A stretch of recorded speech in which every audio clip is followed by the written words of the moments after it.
नमस्कार and welcome to JAC board वाला। मैं हूं आकाश सेन और आज इस वीडियो में हम लोग क्लास 11th जियोग्राफी पर बात करने वाले हैं।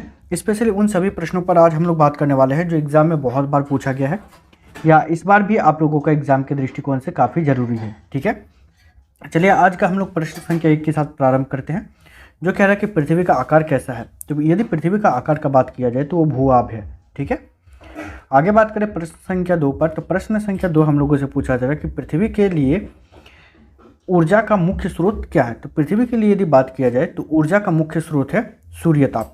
ठीक है, आगे बात करें प्रश्न संख्या 3 पर। तो जिसमें पूछा जा रहा है हम लोगों को कि पृथ्वी के पृष्ठ पर प्राप्त होने वाले ऊर्जा का अधिकतम अंश किस रूप में आता है। तो पृथ्वी के पृष्ठ पर यदि बात किया जाए तो अधिकतम जो है वो लघु तरंग दैर्घ्य के रूप में आता है। ठीक है, यदि बात करें प्रश्न संख्या 4 पर। तो जिसमें पूछा जा रहा है हम लोगों को कि पार्थिव विकिरण होता है। तो इन चारों में से पार्थिव विकिरण क्या होता है। तो ये दीर्घ तरंग दैर्घ्य होता है। ठीक है, यदि प्रश्न संख्या हम लोग 5 पर बात करें तो प्रश्न संख्या 5 हम लोगों से पूछा जा रहा है कि पृथ्वी अपनी धुरी पर घूमते हुए सूर्य की परिक्रमा करती है, इस गति को क्या कहते हैं। तो पृथ्वी अपनी धुरी पर घूमते हुए सूर्य के चारों ओर परिक्रमा करती है, इसको परिक्रमण गति कहते हैं। ठीक है, आगे यदि बात करें प्रश्न पर, जिसमें पूछा जा रहा है कि सूर्य के चारों ओर परिक्रमा के दौरान पृथ्वी सबसे अधिक दूरी पर स्थित होती है, इस स्थिति को किस नाम से जानते हैं। तो इस स्थिति को अपसौर के नाम से जाना जाता है। ठीक है, प्रश्न संख्या यदि 7 पर बात करें तो जिसमें पूछा जा रहा है कि पृथ्वी परिक्रमण के दौरान सूर्य से सबसे अधिक दूर पर किस तिथि को स्थित होता है। तो इसका आंसर हो जाएगा आप लोगों को 4 जुलाई को। ठीक है, यदि प्रश्न संख्या 8 पर बात करें तो जिसमें पूछा जा रहा है कि पृथ्वी सूर्य से सबसे निकट अर्थात 14 करोड़ 70 लाख किलोमीटर दूर किस तिथि को होता है। तो ये होता है 3 जनवरी के दिन। ठीक है, प्रश्न संख्या यदि 9 पर बात करें तो प्रश्न संख्या 9 पूछा जा रहा है कि धरातल पर प्राप्त सूर्य ताप की मात्रा उष्णकटिबंध में कितना है। तो इसका आंसर हो जाएगा आप लोगों का 320 वाट प्रति वर्ग किलोमीटर। ठीक है, आगे यदि बात करें प्रश्न संख्या 3 पर। तो जिसमें पूछा जा रहा है कि पृथ्वी अपने समकोणीय स्थिति में कितने डिग्री के झुकाव पर है। तो इसका आंसर हो जाएगा आप लोगों का 23.5 डिग्री। ठीक है, जिसको आप लोग 23.5 डिग्री के नाम से भी आप लोग पढ़े हो। ठीक है, आगे यदि बात करें प्रश्न संख्या 11 पर। तो जिसमें पूछा जा रहा है कि पृथ्वी का अक्ष सूर्य के चारों ओर परिक्रमा की समतल कक्षा में कितने डिग्री का कोण बनाती है। ठीक है, तो इसका आंसर हो जाएगा आप लोगों का 66.5 डिग्री। ठीक है, मतलब 66.5 डिग्री। आगे बात करें प्रश्न संख्या 12 पर, जिसमें पूछा जाए पृथ्वी के किस स्थान पर दिन अथवा रात सबसे बड़े होते हैं। तो इसका आंसर हो जाएगा आप लोगों का ध्रुवों पर। ठीक है, आप लोगों को पता ही है 6 महीने का रात और 6 महीने का दिन होता है। खैर, आगे प्रश्न संख्या 13 पर बात करें तो जिसमें पूछा जा रहा है किस अक्षांश पर 21 जून को सूर्य की किरणें सीधी पड़ती है। तो इसका आंसर हो जाएगा कर्क रेखा पर। आगे यदि बात करें प्रश्न संख्या 14 पर। तो जिसमें पूछा जा रहा है कि किस अक्षांश पर 22 दिसंबर को दोपहर को सूर्य की किरणें सीधी पड़ती है। तो इसका आंसर हो जाएगा आप लोगों का मकर रेखा पर। प्रश्न संख्या 15, जिसमें पूछा जा रहा है कि 21 मार्च को सूर्य की किरणें किस अक्षांश पर सीधी पड़ती है। तो इसका आंसर हो जाएगा विषुवत पर। ठीक है, यदि हम लोग प्रश्न संख्या 16 पर बात करें तो जिसमें पूछा जा रहा है कि 21 जून को सूर्य जब उत्तरी चरम बिंदु पर होता है, इसे किस नाम से जानते हैं। तो उस दिन को हम लोग जो है उत्तरी आयनात के नाम से माफ़ कीजिएगा, उत्तरी आयनात के नाम से जानते हैं। आगे बात करें प्रश्न संख्या 17 पर, जिसमें पूछा जा रहा है कि प्रथम 35 इकाइयों को छोड़कर बाकी 65 इकाइयों में से वायुमंडल के द्वारा कितनी इकाइयाँ अवशोषित की जाती है। तो इसका आंसर हो जाएगा 14 इकाइयाँ। ठीक है, आगे प्रश्न संख्या 18 पर बात करें तो जिसमें पूछा जा रहा है कि निम्न में से किस शहर में दिन ज़्यादा लंबा होता है। ठीक है, तो यदि भारत का यदि बात किया जाए तो तिरुवनंतपुरम जो है तो उसमें ज़्यादा लंबा दिन होता है। आगे यदि बात करें प्रश्न संख्या 19 पर, जिसमें पूछा जा रहा है कि निम्न में से किस अक्षांश पर 21 जून की दोपहर सूर्य की किरणें सीधी पड़ती है। ठीक है, तो इसका आंसर हो जाएगा आप लोगों का 23.5 डिग्री उत्तरी अक्षांश पर।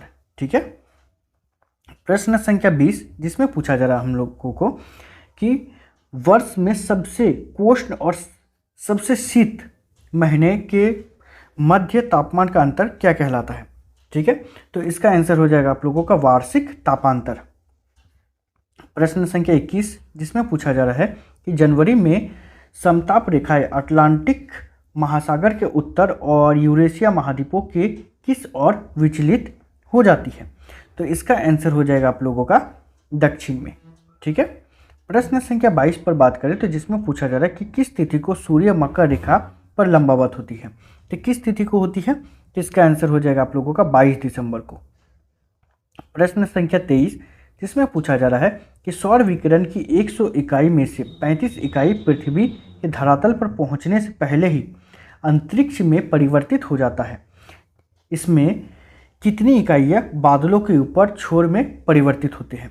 ठीक है, तो इसका आंसर हो जाएगा आप लोगों का 27 इकाइयाँ।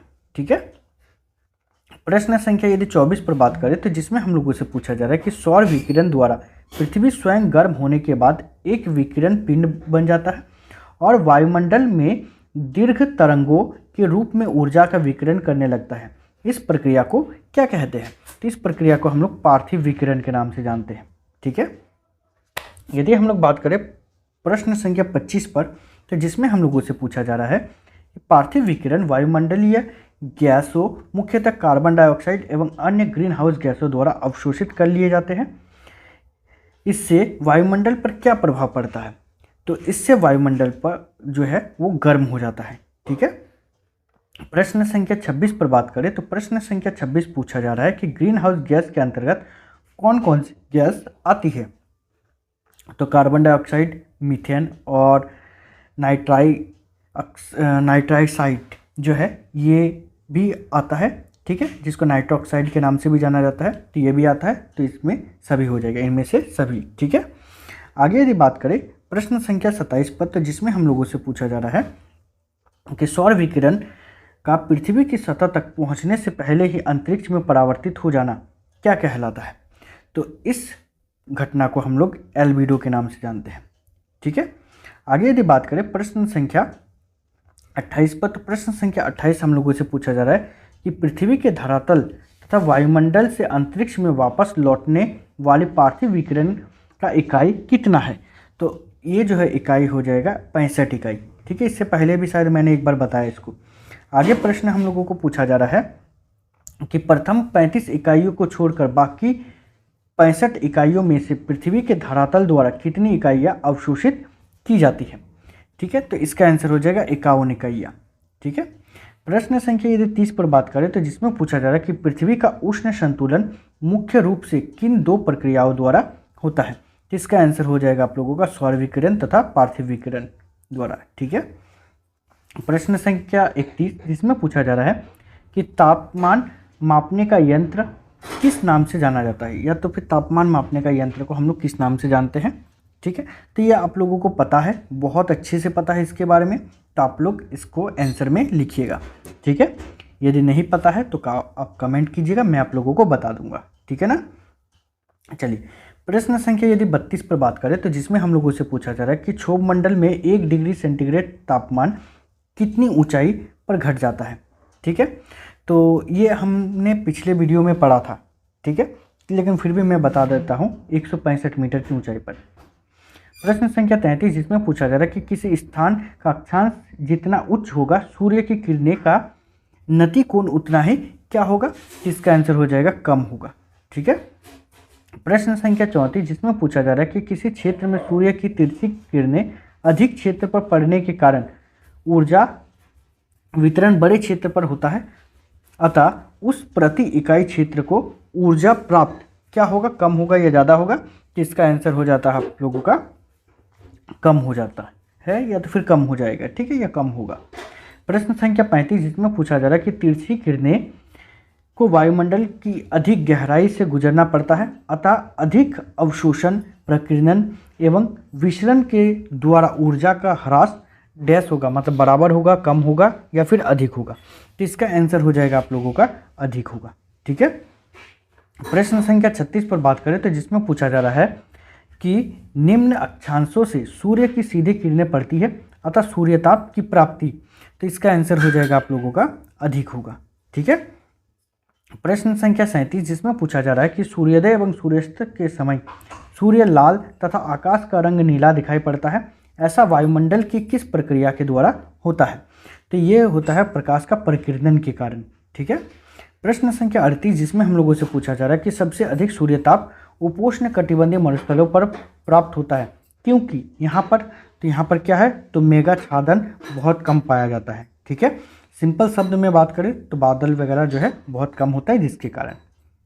आगे बात करें प्रश्न संख्या 39 पर, तो प्रश्न संख्या 39 कह रहा है कि किसी क्षेत्र के लंबे समय अवधि में मौसम दशाओं के औसत को क्या कहते हैं? ठीक है, तो इसको हम लोग उस क्षेत्र का जलवायु कहते हैं। प्रश्न संख्या 40 जिसमें पूछा जा रहा है हम लोगों को कि गर्म पिंड से ठंडे पिंड की ओर ऊर्जा के प्रवाह क्या कहलाते हैं? तो इसको हम लोग चालन कहते हैं। ठीक है। प्रश्न संख्या 41 जिसमें पूछा जा रहा है कि पृथ्वी के गर्म होने से संपर्क में आई निचली वायुमंडल के गर्म होने की प्रक्रिया क्या कहलाती है? तो इसको हम लोग कहते हैं संवहन। ठीक है। प्रश्न संख्या 42 जिसमें पूछा जा रहा है कि गर्म पिंड से ठंडे पिंड की ओर ऊर्जा का प्रवाह तब तक चलता रहता है जब तक इसका क्या हो जाएगा, इनमें से दोनों। तो इनमें से दोनों क्या क्या, तो दोनों पिंडों का तापमान एक समान नहीं हो जाता और दोनों पिंडों में संपर्क टूट नहीं जाता। ये दोनों हो जाएगा, इसीलिए इसका आंसर हो जाएगा इनमें से दोनों। ठीक है, ये दोनों ही हो जाएगा। आगे बात करें प्रश्न संख्या 43 पर जिसमें कह रहा है कि वो रेखा जो समान तापमान वाले स्थानों को जोड़ती है क्या कहलाती है? ठीक है, तो इसको हम लोग कहते हैं समताप रेखा। आगे प्रश्न संख्या 44 जिसमें हम लोगों से पूछा जा रहा है कि जनवरी से जुलाई महीने के बीच सर्वाधिक तापांतर किस क्षेत्र में पाया जाता है? तो सबसे अधिक ताप में अंतर किस क्षेत्र में पाया जाता है? तो यूरेशिया महाद्वीपीय क्षेत्र में। ठीक है। प्रश्न संख्या 45 जो इसमें पूछा जा रहा है कि सबसे कम 3 डिग्री सेल्सियस का तापांतर किन अक्षांशों के बीच पाया जाता है? तो इसका आंसर हो जाएगा 20 डिग्री दक्षिण एवं 15 डिग्री उत्तरी अक्षांश के बीच। ठीक है, मतलब ए नंबर आंसर हो जाएगा। तो ऐसे ही आप लोगों को और भी वीडियोस चाहिए तो चैनल को सब्सक्राइब कीजिएगा और मेरा मोटिवेशन लेवल को बढ़ाने के लिए अपना फ्रेंड के साथ शेयर जरूर कीजिएगा। ठीक है, ताकि मैं आप लोगों के लिए और भी अच्छा कंटेंट अपलोड करता रहूँ। तो इस वीडियो में इतना ही, मिलते हैं नेक्स्ट वीडियो में, तब तक के लिए बाय, थैंक यू।